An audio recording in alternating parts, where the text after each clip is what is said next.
Talagang mga mami, mapagod sa trabaho. Ayan, Diyos ko, ang dami, no?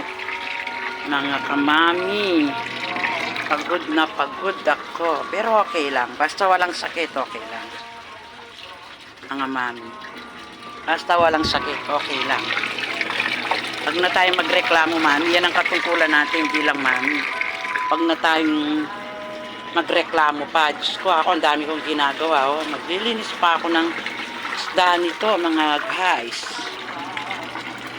Buti na lang, malakas ako, mga guys. Ayan, ayan, no, mga guys. Diyos ko, daming ginagawa, oh. Ayan, mga guys, gagawa pa ako ng isda, guys. Pero okay lang, okay lang, kahit pagod, okay lang, basta walang sakit, guys. Mga karila yan.